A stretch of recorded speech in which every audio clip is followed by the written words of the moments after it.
مدينة مدينة مدينة النبي مدينة.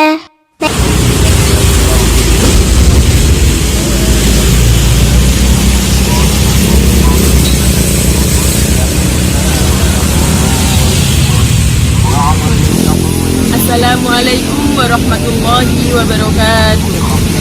Bismillahirrahmanirrahim. Alhamdulillahi rabbil alamin. Wassalatu wassalamu ala rasulihil karim. Man yahdihillahu fala mudilla lahu wa man yudlilillahu fala hadiya lahu. Alhamdulillah. Puji syukur kehadirat Allah Subhanahu wa taala atas berkat rahmat serta nikmatnya, sehingga tidak terasa kita sudah menjalankan ibadah puasa Ramadan ini selama 15 hari. Nikmat yang tidak kalah besarnya yakni nikmat Islam, iman, serta nikmat menjadi umat Nabi Muhammad SAW, sehingga kita bisa mendapatkan segala macam kemuliaan di bulan Ramadan ini, di mana bulan Ramadan adalah bulan yang dikhususkan untuk umat Nabi Muhammad SAW.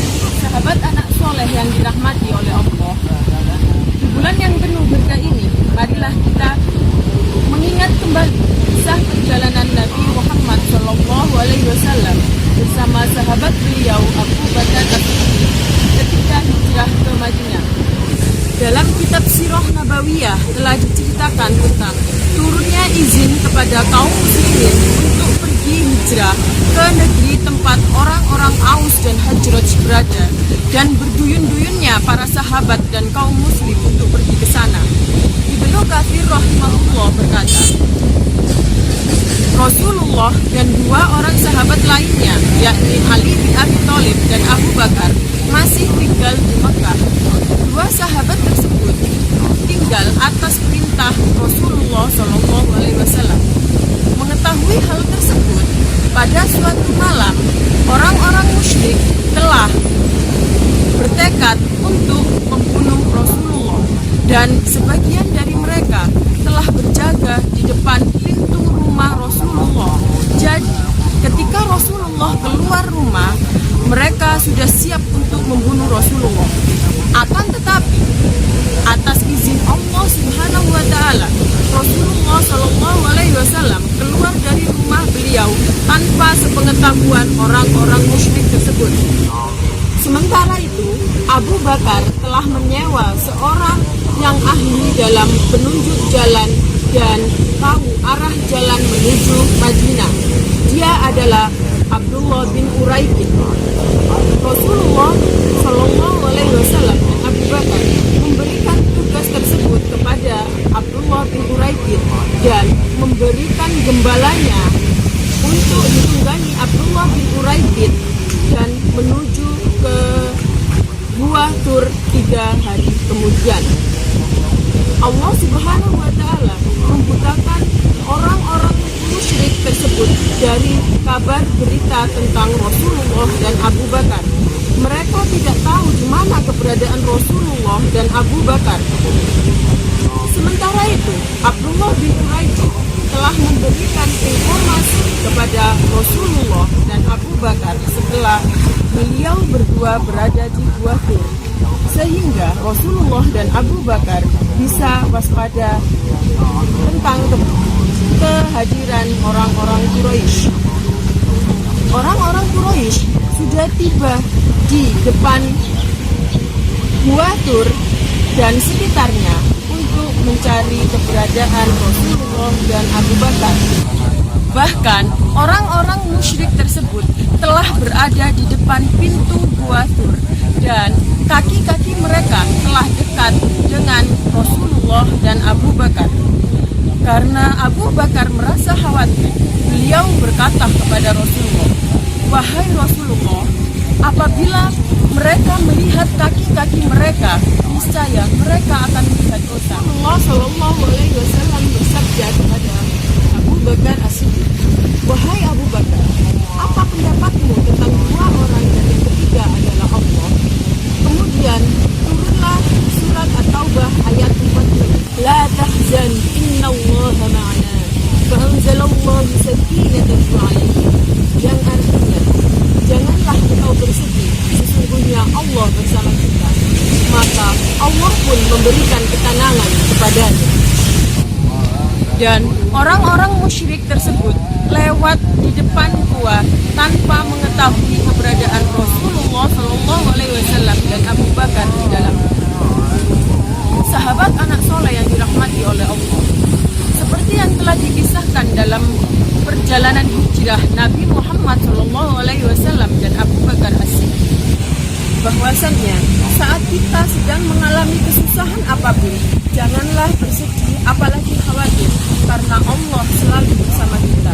Seperti contoh, misalnya kita sedang menghadapi masalah apapun, atau kita sedang bermasalah dengan teman kita ataupun orang lain, janganlah kita suka menceritakan masalah tersebut kepada orang lain, apalagi memposting masalah tersebut di sosial media seperti WhatsApp ataupun IG. Tidaklah kita mendekatkan diri kepada Allah. Bersegeralah ambil air wudhu dan tunaikanlah sholat untuk mengadukan apapun masalah yang kita hadapi hanya kepada Allah.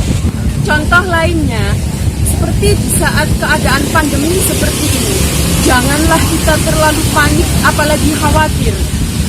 Kita tetap berikhtiar dengan mengikuti anjuran-anjuran yang sudah diberikan oleh pemerintah, dan juga kita harus tetap tenang hati, bertawakal kepada Allah, berserah diri kepada Allah bahwa semua yang terjadi ini adalah atas kehendak Allah.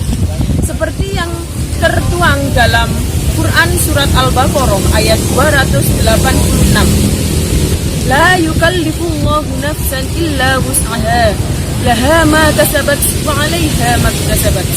Yang artinya Allah tidak membebani seseorang sesuai dengan kesanggupannya. Dia mendapat pahala atas kebajikan yang dikerjakannya, dan dia mendapat siksa atas kejahatan yang diperbuatnya. Setiap orang yang hidup pasti diberi masalah ataupun cobaan, tetapi itu semua tidak lebih dari kemampuan kita. Allah Subhanahu wa Ta'ala memberikan kita masalah tidak selalu untuk diselesaikan, akan tetapi seringkali agar kita bisa mendapatkan pahala dengan selalu bersabar dan mengingat Allah Subhanahu wa Ta'ala, dengan mengembalikan semua yang terjadi kepada kita adalah atas kehendak Allah Subhanahu wa Ta'ala. Oleh karena itu, marilah kita selalu mengingat Allah Subhanahu wa Ta'ala, karena ala bidzikrillahi tatma'innul qulub. Ingatlah kepada Allah, hanya dengan mengingat Allah hati sahabat anak soleh yang dirahmati Allah. With Allah no problem.